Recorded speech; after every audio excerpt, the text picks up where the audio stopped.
So the question was, if I remember very well, is how do you get education as a woman, Islamic education as a woman, and add to it the usual question of balance. I'm a wife, I'm a mother, I am a working person, I have my in-laws, or I have my parents, you know, this is all reality. Very few of us here is like, you know, it's only you, or maybe you and your husband. So where do you go? Where do you start? Anything you make it a goal and a priority, with Allah's help it will work. But you also have to be realistic, meaning, I am not 18-year-old in college studying Islamic studies. I am not, right? Where I have my 16-hour study from day to morning to evening, no. So you put your priorities.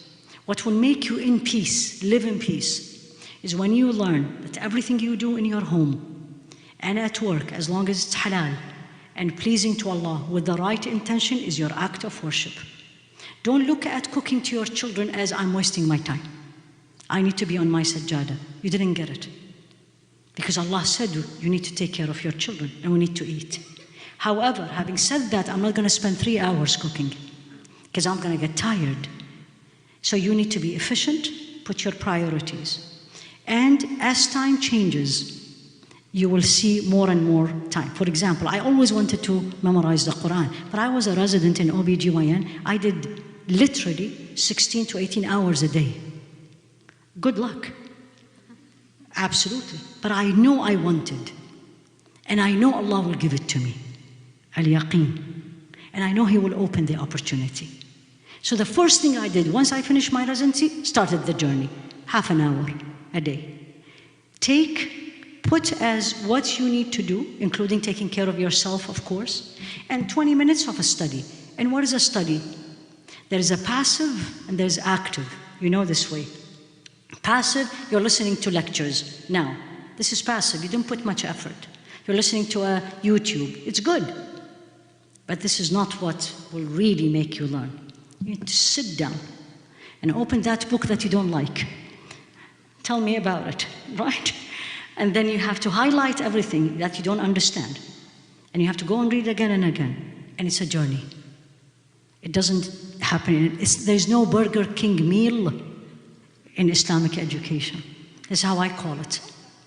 Yeah, I always say this. You know what? You want to come, order, I want to be a hafidha. Then you come in, pick up, the Quran is in your heart. Doesn't work this way. Wallahi. I wish it would be very easy. That's why Allah said, وَالَّذِينَ جَاهَدُوا فِينَا. It will take time, and sabr, right? As Imam Abu Hanifa, it's a beautiful statement. He said about his student, I think it was Muhammad al-Shaybani. The meaning, he was giving a fatwa and he was there and the fatwa was not right, the answer. And he was not giving him yet the permission to give the fatwa. So he said to him, you want to be a grape and you have not even yet a small green, husrum, the small baby grape, meaning it takes time. And this will make you all very happy. If I die, and this is what I said to myself when I started the journey, if I'm gonna die, Allah knows, if He gave me life, I'll continue. And He will reward me as if I finished. Don't give up, be organized, don't waste your time. Woman, don't waste your time. Kitchen, anything I can do in 30 minutes, don't do it in 35. You're wasting your time. Anything is not necessary, don't do it. Focus, put Allah and Jannah in front of you and see wonders will happen بإذن الله.